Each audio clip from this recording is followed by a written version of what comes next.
ಓಂ ಶ್ರೀ ಗುರುಭ್ಯೋ ನಮಃ ಹರಿ ಓಂ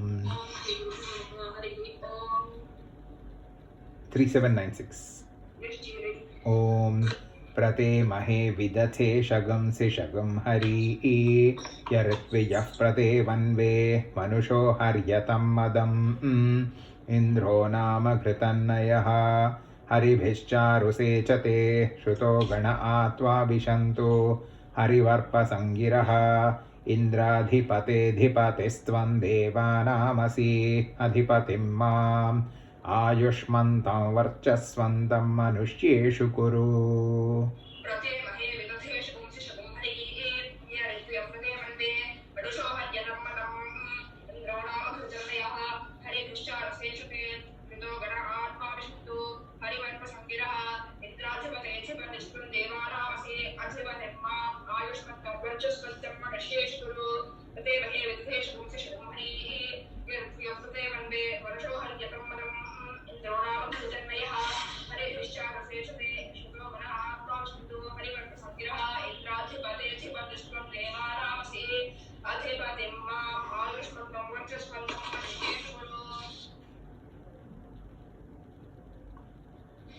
Once more. Okay. इंद्रश्च सम्राट् वरुणश्च राजा तौ ते भक्षं चक्रतुरग्र एतं तयोरनुभक्षं भक्षयामि वाग्जुषाणा सोमस्य तृप्यतो प्रजापतिर्विश्वकर्मा तस्य मनो देवं यज्ञेन राध्यासम् अर्थेगा अस्य जहितः अवसानपते वसानं मे विन्द नमो रुद्राय वास्तोष्पतये आजने वित्रवणे.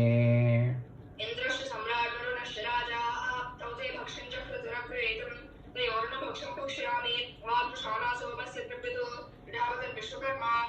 Indrasha Samrat Varunascha Raja Tauте Bhakshan Chakra Turakvetam Tayorna Bhaksham Bhakshami Vaatushana Somasya Tripito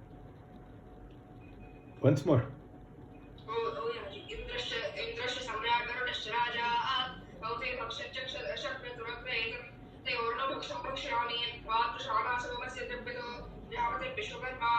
Tasya Vado Deva Yajnena Radhyasam Arthega Asya Lahitaha Avasanapate Vasanam Mevita Namo Rudraya Stoshpataye Agane Vitravane उद्याने यत्परायणे आवर्तने विवर्तने योगोपायति तगं हुवे यान्यपामित्यान्यप्रतीतान्यस्मि यमस्य बलिनाचरामि इहैव सन्तः प्रतितद्यातयामः जीवा जीवेभ्यो निहराम एनत् अनृणा अस्मिन्ननृणाः परस्मिन् तृतीये लोके अनृणा स्याम ये देवयाना उत पितृयाणा आहा.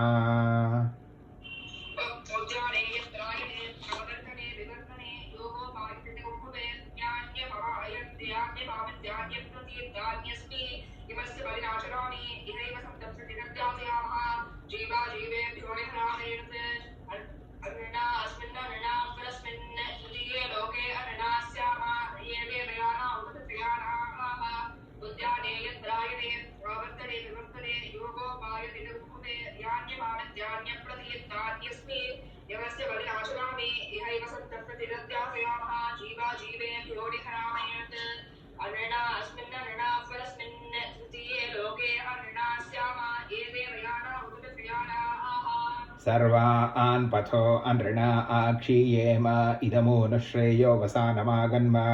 शिवेनोऽद्या वा पृथिवी उभे इमे गोमद्धनवदश्ववदूर्जस्वत् सुवीरावीरैरनुसञ्चरेम हर्कः पवित्रकं रजसो विमानः पुनाति देवानां भुवनानि विश्वा या वा पृथिवी पयसा संविधाने घृतं दुहाते अमृतं प्रपीने पवित्रमर्को रजसो विमानः पुनाति देवानां भुवनानि विश्वा सुवर्ज्योतिर्यशो महत् अशीमहि गाधमुत प्रतिष्ठाम्.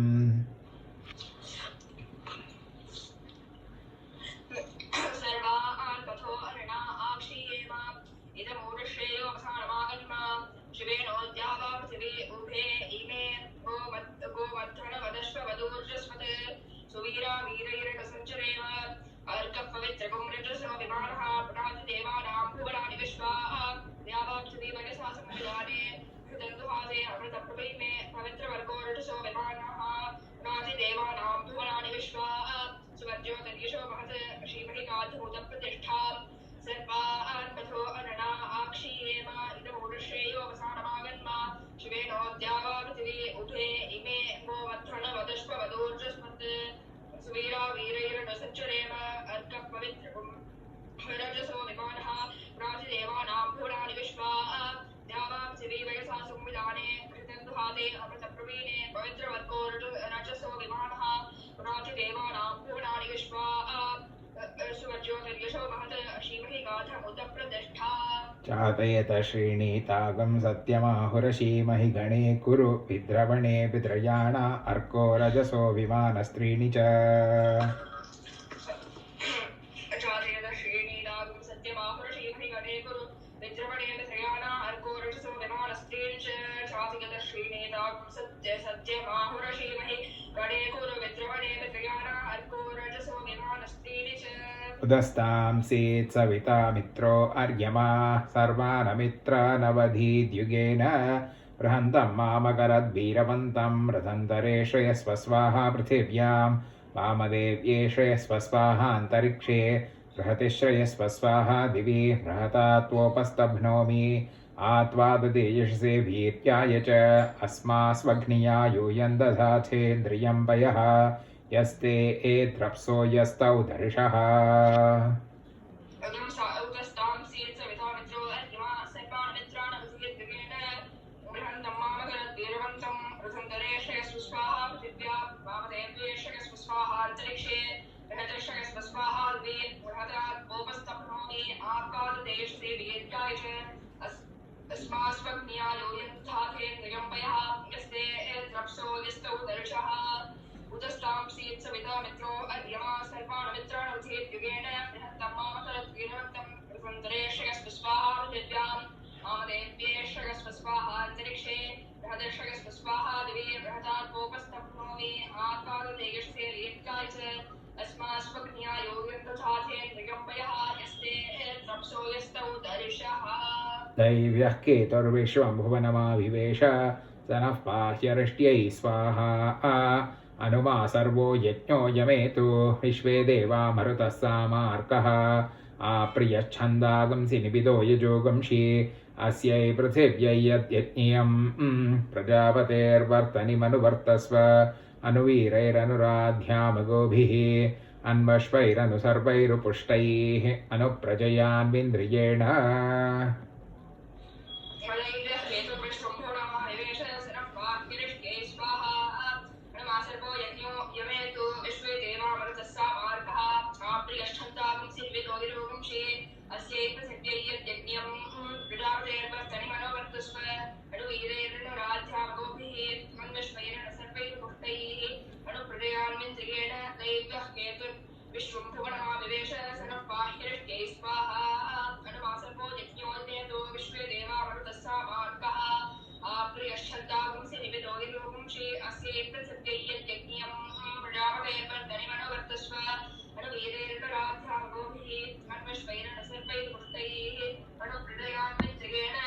देवानो यज्ञमृजुधानयन्तो प्रतिक्षत्रे प्रतिष्ठामि राष्ट्रे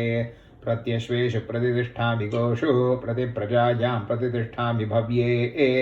विश्वमन्याभिवावृधे तदन्यस्यामधिश्रितं दिवे च विश्वकर्मणे पृथिव्यै चाकरन्नमः अस्कान्द्यौ पृथिवीम् अस्कान् ऋषभो युवागाः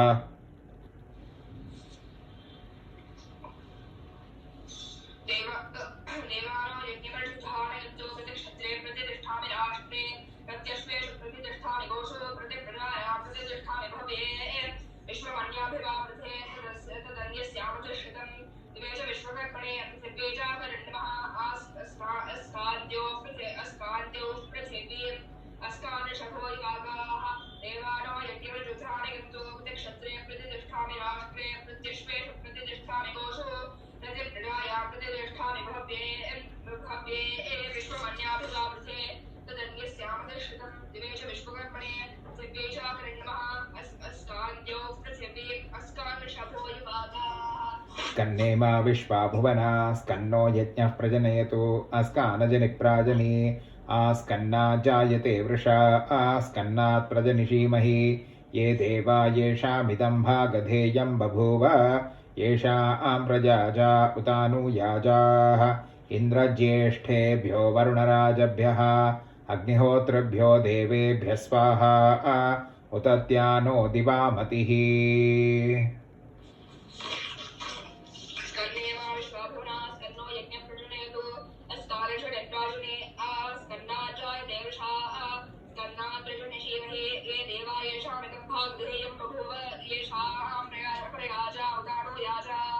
इंद्रज्येष्ठेभ्यो वरुणराजभ्यः अग्निहोत्रभ्यो देवेभ्यः स्वाहा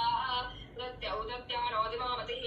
स्कन्नेमा विश्वाभुवना अतः स्कन्नो यज्ञप्रजनयतु अस्कानजनिप्राजनी आस्कन्नाजायते वृषाः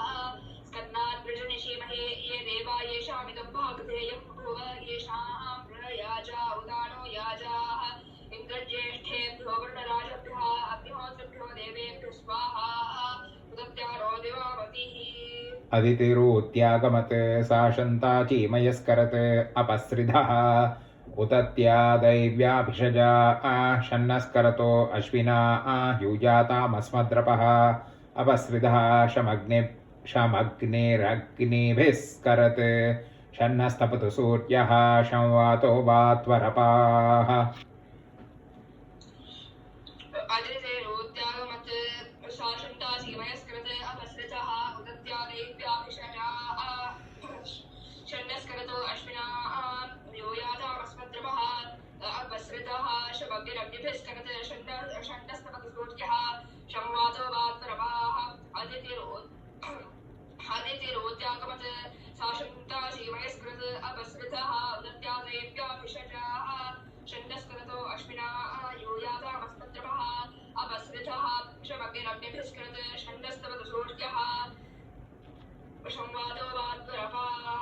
अपसृधः तदित्पदन्न विचिकेत विद्वान्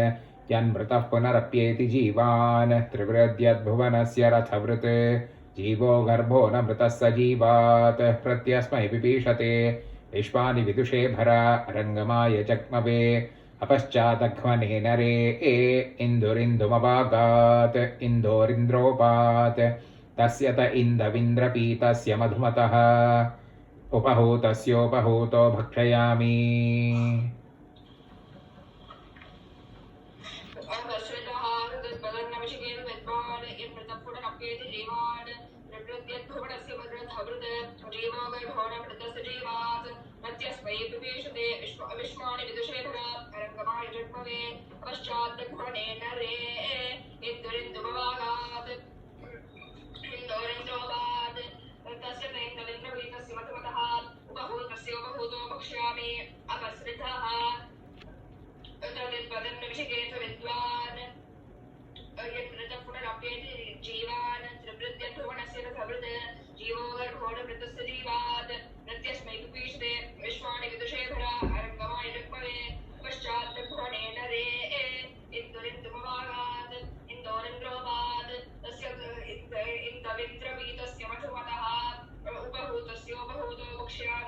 उदर्श इन्द्रियेण गामतिररपा अगात्रीणि च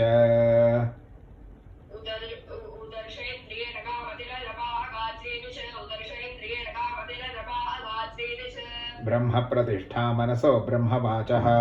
ब्रह्मयज्ञानागं हविषामाज्यस्य अतिरिक्तं कर्मणो यच्च हीनं यज्ञः पर्वाणि प्रतिरन्नेति कल्पयन् स्वाहा कृताहुतिरेतु देवान् आश्रावितमत्याश्रावितं वषट्कृतमत्यनो उक्तं च यज्ञे अतिरिक्तं कर्मणो यच्च हीनं यज्ञः पर्वाणि प्रतिरन्नेति कल्पयन् स्वाहा कृताहुतिरेतु देवान्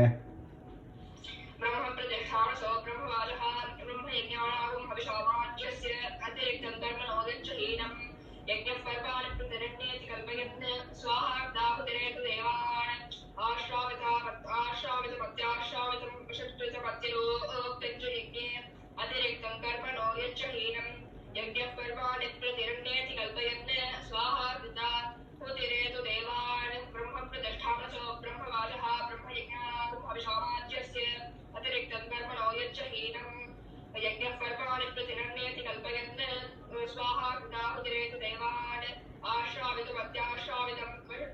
भक्तिरोक्तञ्च यज्ञे अतिरिक्तं कर्मणो यच्च हीनं यज्ञफर्माणि प्रतिरण्येति कल्पयन्ते स्वाहा कृताहुते देवान् यद्वो देवा अतिपादयानि वाचा चित्प्रयतं देवहेडनम् अरायो अस्माकम् अविदुच्छुनायते अन्यत्रास्मन्मरुतस्तन्निधेतन ततम् आपस्तदुतायते पुनः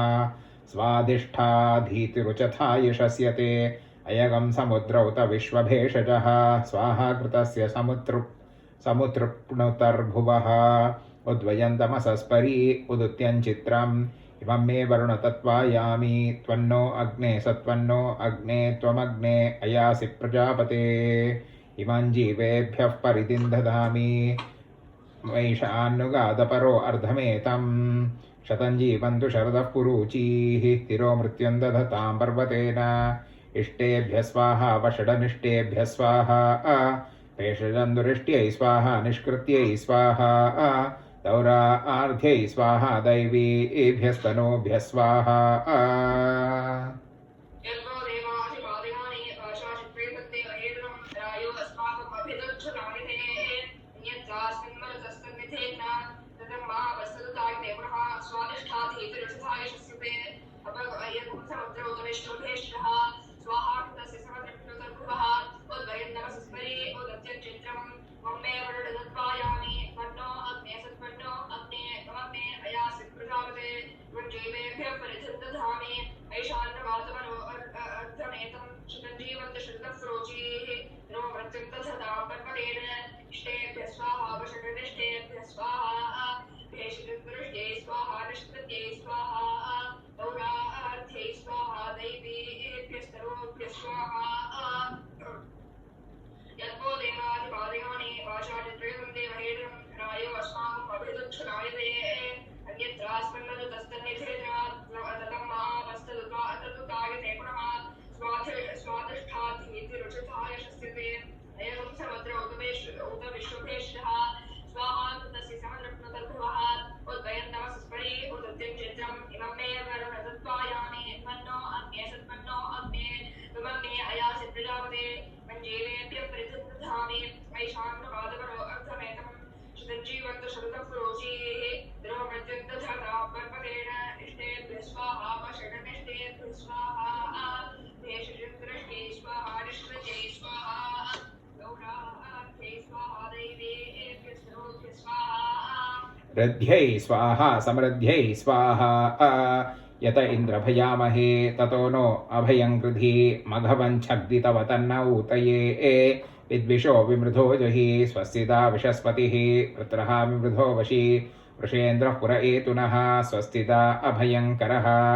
आभिर्गीर्भिर्यततो न ऊनम् वृद्धे स्वाहा समृद्धे स्वाहा यतेन्द्रभयामहे ततो नो अभयं कृधि मघवञ्छग्दितव तन्न ऊतये विद्विषो विमृधो जहि स्वस्तिदा विषस्पतिः वृत्रः विमृधो वशी वृषेन्द्रः पुर एतुनः स्वस्तिदा अभयङ्करः आभिर्गीर्भिर्यततो न ऊनम् वृद्धे स्वाहा समृद्धे स्वाहा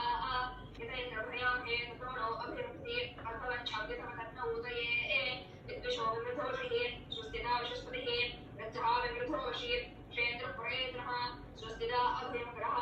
आभिर्गीर्भिर्यततो न ऊनम् आप्यायय हरिवो वर्धमानः यदा स्तोत्रभ्यो महि गोत्रारुजासि भूयिष्ठभाजो अधते स्याम अना आज्ञातं यदा ज्ञातं यज्ञस्य क्रियते मिथो अग्ने तदस्य कल्पय त्वगं हि वेत्स यथा तथं पुरुषसम्मितो यज्ञः यज्ञः पुरुषसम्मितः अग्ने तदस्य कल्पय त्वगं हि वेत्स यथा तथं यत्पाकत्रा मनसा दीनदक्षाना यज्ञस्य मन्वते मर्तासः अग्निष्टद्धोता क्रतुविद्विजानन् यजिष्ठो देवागं मृदुषो यजाति आप्याय हरिवो वर्धमानः यदा स्तोत्रभ्यो हि गोत्रारुजासि भूयिष्ठभाजो अधते स्याम नाज्ञातं यदा ज्ञातं यज्ञस्य क्रियते मिथो अग्ने तदस्य कल्पय त्वं हि वेत्स यथा तथं पुरुषसम्मितो यज्ञः यज्ञः पुरुषसम्मितः अग्ने तदस्य कल्पय त्वं हि वेत्स यथा तथं यत्पाकत्रा मनसा दीनदक्षाना यज्ञस्य मन्वते मर्तासः अग्निष्टद्धोता क्रतुविद्विजानन् यजिष्ठो देवागं मृदुषो यजाति आप्याय हरिवो वर्धमानः यदा स्तोत्रभ्यो हि गोत्रारुजासि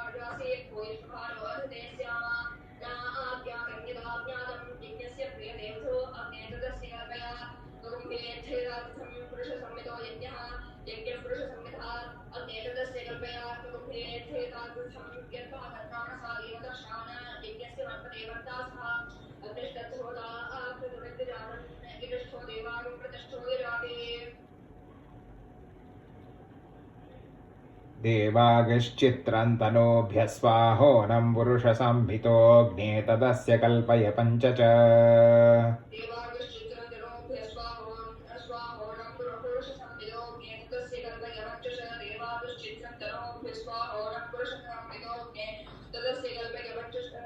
यद्देवादेवहेडनं देवासश्च कृमा वयम् आदित्यास्तस्मान्मा मुञ्चत हृतस्यर्तेन मामुता देवाजीवनकाम्यायत् वाचानृतमूधिमा अग्निर्मा तस्मादेन सह गार्हपत्यः प्रमुञ्चतु दुरितायानि च कृमा करोतु मामनेन सम्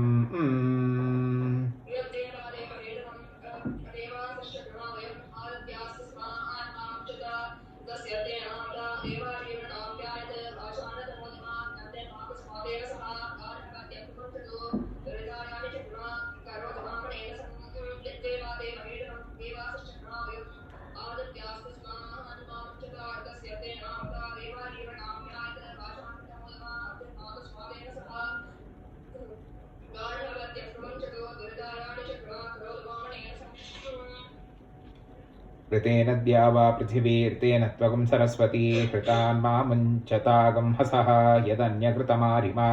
तजातशकं साधु तजामिषकं सात् जायसशकं साधु तवाकनीयसः अना आज्ञातं देवकृतं यदेनः तस्मात् त्वमस्मान् जातवेदो मुमुग्धि यद्वाचा यन्मनसा बाहुभ्यामूरुभ्यामष्ठीवद्भ्याम्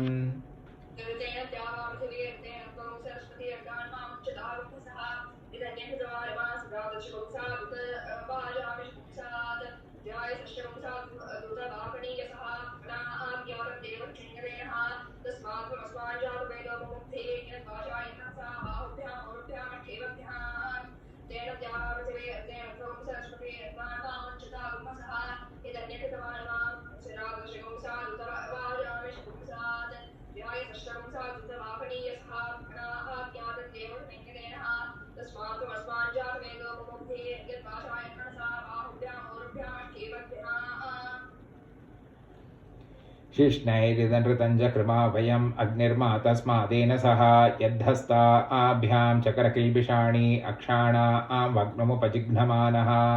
दूरे पश्याचराष्ट्रवृच्च तान्यप्सरसावनुदत्ता मृणानि अदेव्यनृणै यदहञ्चकार यद्वादा आस्यान् सञ्जगाराजनेभ्यः अग्निर्मा तस्मादेन सह यन्मयि माता गर्भे सती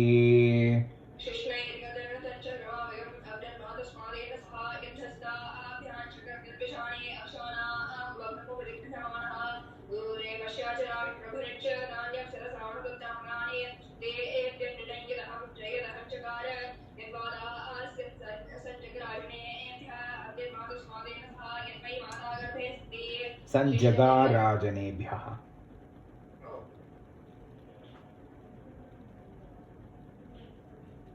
Yeah. The third last one. Yadvada asyan san jagarajane